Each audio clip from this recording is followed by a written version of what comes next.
Kwa majina ni Dorcas Mwegereri, community leader hapa Embakasi North constituency. Na I want to take you back to when we started the 100% transition urge to the president. And when the message got to the president, we were happy that at least now our kids will be going to school, because as I had mentioned, watoto wako hapa mtaani wako exposed to a lot of things, wako exposed to drugs, wako exposed to crime, and the only way for us kusafisha jina ya mtaa is by ensuring the kids are in school and wako able kupata what they deserve. But now, contrary to what the president ali-announce, tumeona a situation whereby tukona a lot of kids wanaenda shule. Na hii si Embakasi North peke yake, because we circulated hiyo message countrywide. A lot of cases nimepata za Murang'a, za Busia, za Kakamega, za Kiambu, hapa pia Githurai. So kuna wanafunzi wengi sana hawajaenda shule bado. And sisi kama wazazi, we are left wondering what next for our kids. Tunafaa kufanya nini sasa? Because hii fee vile iko, it is very expensive. Mtoto wa grade 10 anaambiwa alipe fees ya 75,000. Tumesikia some cases hapa, mzazi ana earn only 200 shillings a day.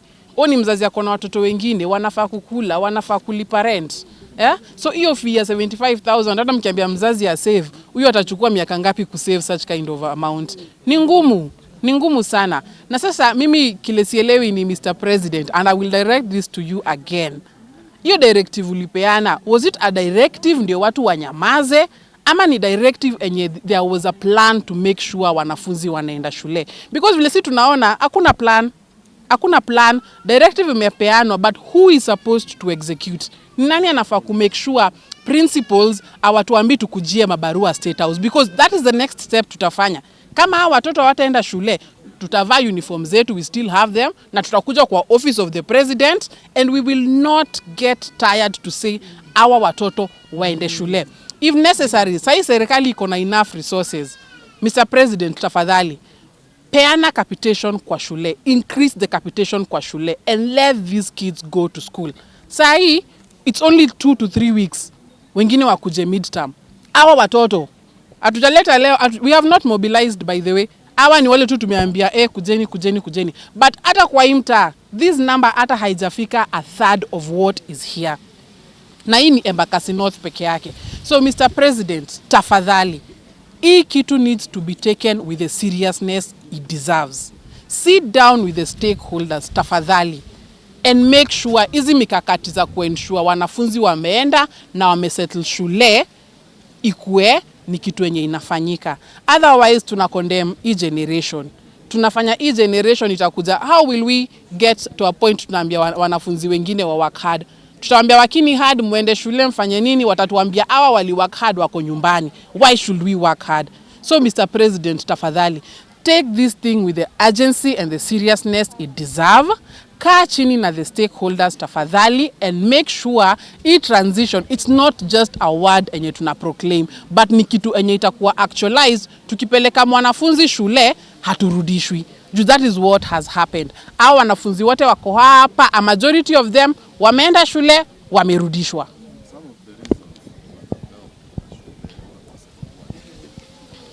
So I have tried to also call a number of principals. Nimeambia wazazi wakienda shule, wakirudishwa wanipigie. Na one thing that nimepata from most of the schools wanasema, the capitation has not gotten to the school. So shule haina pesa.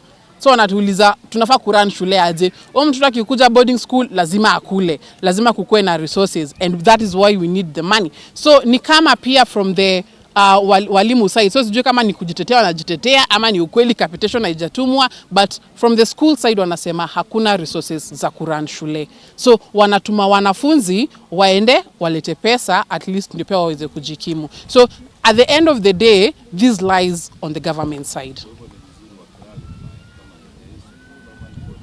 Hakuna kitu ya kuclarify. Education is a basic need to every, actually right, to every child. Whether uko boarding, uko day, education is your right. Hatufai kubagua ati directive itakuwa kwa day peke yake. Kuna wazazi wako hapa, watoto wao wamewakad waende boarding, na mzazi anataka mtoto aende boarding kwa sababu usiku ya juangi watakula nini. But at least mtoto akiwa boarding, ako sure a child will have the meal, ako sure mtoto atasoma bila kusumbuka. Kuna msichana mmesikia hapa, huyo msichana mnafikiria ni kitu yenye me-create kwa akili yake. Ni kitu anajua kwa mtaa hapa, utakaa chini utasumbuliwa. Teenage pregnancies it's a reality. Ni kitu iko hapa, crime among the teens, it's a reality. So ukisikia mtu akisema anataka kwenda boarding school, hatufai kubagua. Mtoto kama ameitwa boarding school, aende huko na akuwe supported to learn in that environment.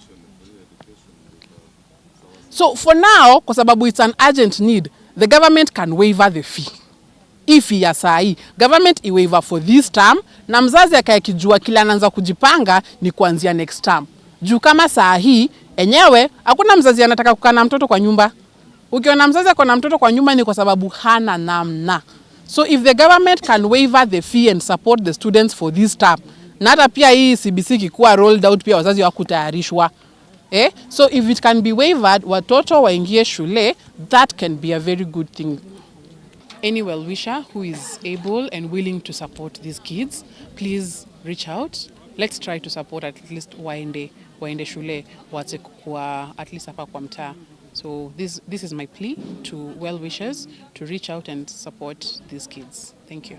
So you can, mtu anaweza chukua as many as you want. As you've seen, kwa hizi documents zenye tuna collect, kuna admission letter, tuna collect pia result slip, tuna collect pia other details kama fee structure. So whatever you'd need, we have collected them and we have them here. So ukitaka kusupport mmoja, wawili, watatu, we will appreciate any kind of support, will really be appreciated. Hata kama hautaweza kulipa fee yote, tunasemanga kidogo kidogo inaweza kusaidia. So tunalipa hapa kidogo, at least watoto waondoke mtaa. Because at the end of the day, watoto wakikaa mtaa, wakiturn kwa crime, sisi tu tutapigwa ngeta, si watu wengine. So please, this is a call to all well-wishers to kindly support us in this initiative and ensure that all kids go to school. So vile tunasema kwa ground vitu ni tofauti.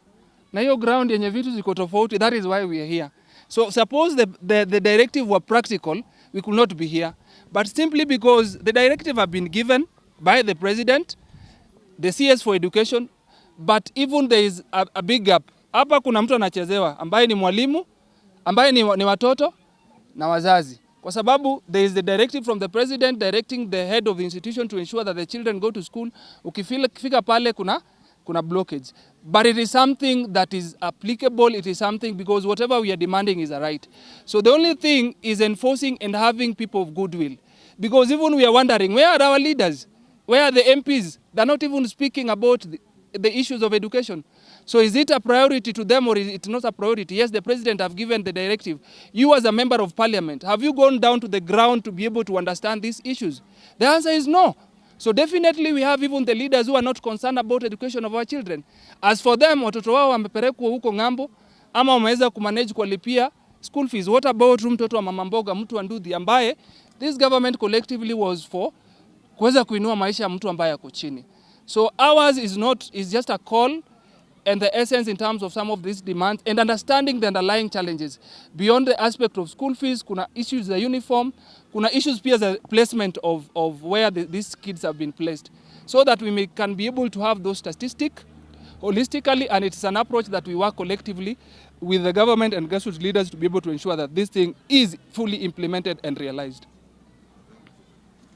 Serikali inaweza kuwaive hii pesa watoto wanataka kwenda kwa shule. Ifanye jukumu kubwa sana, ifanye free senior school education. Ikuwe free. Ukienda pale kwa shule unaitishwa 36,000 za uniform. 40,000 za uniform. Ukikuja huku roko uniform ni giri 6. Unapigwa double pale kwa uniform. Hiyo inazuia ni kizungumuti ya wanafunzi wengi kuingia kwa shule. Kwa sababu ukiitishwa hizo pesa mingi za uniform, hutaweza kuingiza mtoto kwa hiyo shule. Ni kweli. Ugumu iko kwa uniform na zile mahitaji. Ukiangalia kwa Ministry of Education na serikali inasema ni 53,000. Ukienda pale wanakuambia hiyo ni ya ministry. Unakuta paia wao wamekuhesabia pesa zingine za ziada zinafika 75,000. Huyo mzazi hawezi. Kwa hivyo directives za serikali zinasema ni 53. Kwa hivyo mzazi akienda pale shule anaenda na directives za president na hiyo 53 anakuta ni 100 and something. Hataweza. Unaona hii direct itawezekana ama bado? Hii directives za president ako na mamlaka ya kufanya na kusema, lakini wale wanatakiwa kufuata hizo directive kwa hizo policies za president wamelala. Raila Lucheri. Kwa majina naitwa Raila Lucheri. Huyu ni kijana wangu. Amesomea Dandora 1 na aliitwa State House Boys. Nilipopata result zake sikuwa na uwezo wa kwenda State House Boys. Lakini venye president alisema watoto wapelekwe shule, nilijipeleka State House Boys. Nikaambiwa, mama, umeleta mtoto tukatai, lakini huwezi afford hata uniform, na kwa hiyo barua yake kuna uniform imeandikwa. Nikawaambia sina uwezo, mimi ni mama fua, nikitoka huko natembeza simsimu. Wakaniambia ndio fikirie mara ya pili. Nilipokuja nikajaribu kwenda kwa chief. Chief akaniambia, we unaonaje? Nikamwambia mtoto amekataa kwenda shule ingine, anataka kwenda kukaa karibu na president. Nikakaa na mtoto 1 week tena kwa nyumba, venye nimetokelezea Monday na mama wa nyumba 10 akanitoa kwa nyumba juu nilikuwa na uoga. Walikuwa wanataka kunishika, sijapeleka mtoto shule. Nikarudi kwa chief, nikaongelesha mtoto, nikamwambia utakubali kuenda Dandora Secondary juu sina uwezo. Chief aliniambia niende Dandora Secondary. Nimeenda Dandora Secondary, wakanipea form nijaze, nikajaza.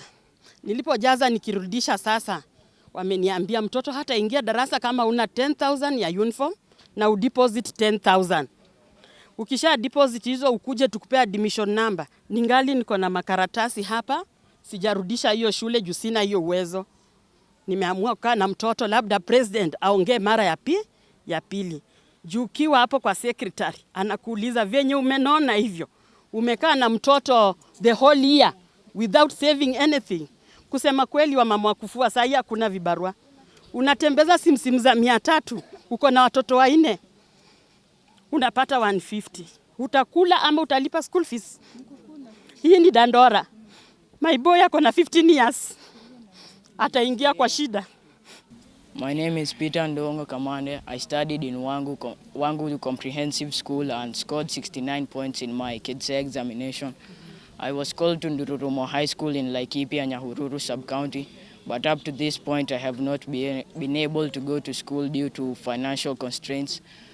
My mother is a casual laborer and she's the only one who provides us with the basic needs and other needs we require. My father abandoned us when I was about 9 years old, and he lives in Moranga but does not concern himself with our needs or us.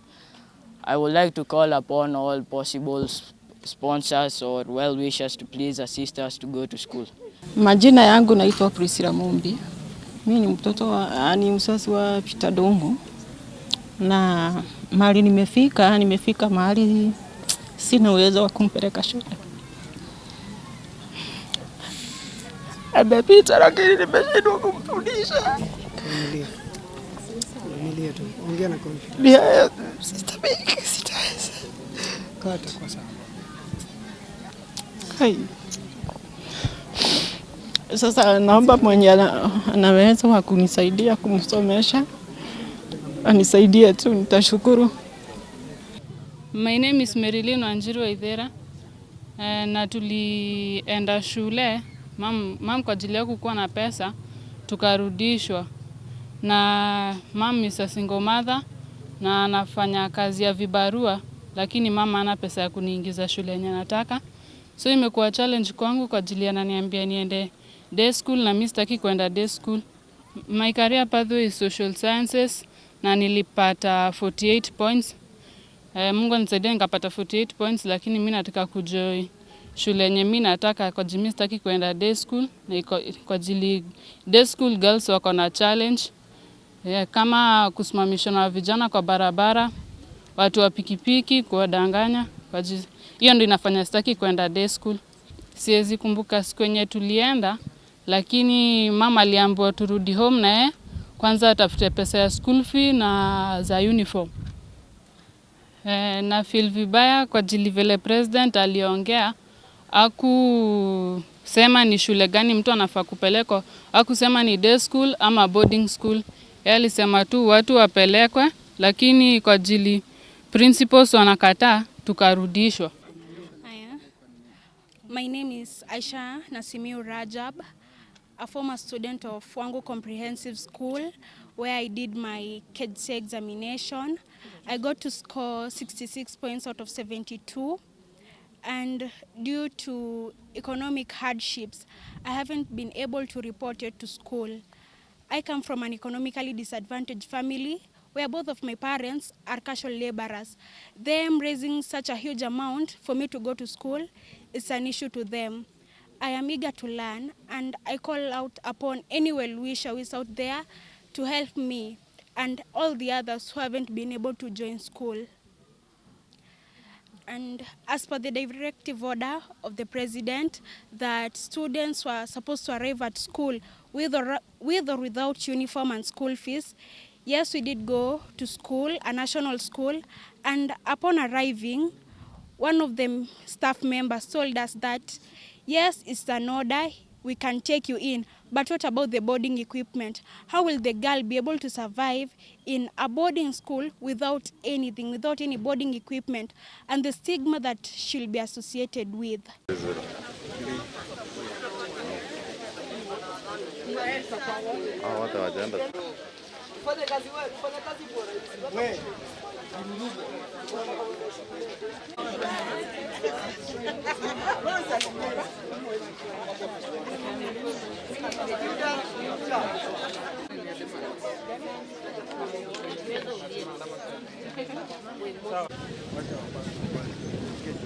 Nikifikiria uniform.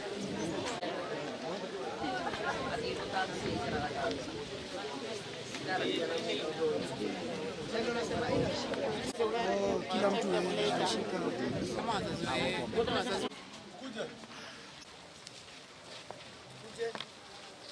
Huko nyuma yangu akuje side yenye niko. Kuje side yenye niko. Mali kama hapo.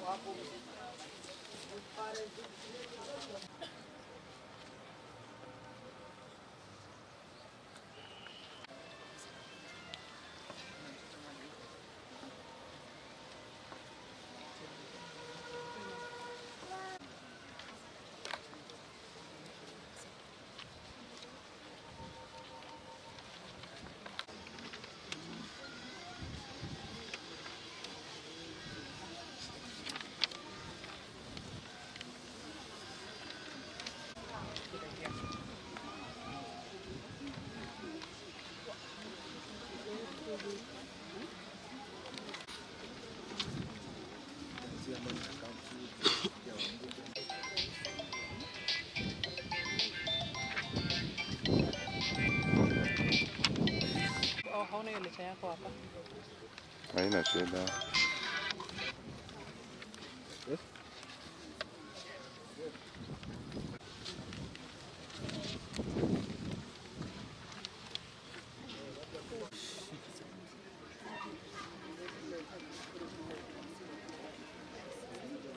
One exam ilitoka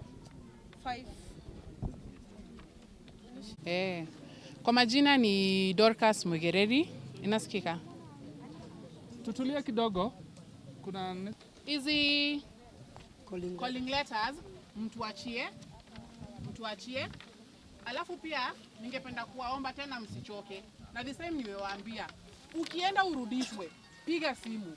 Kwa wenye wana namba yangu mnaweza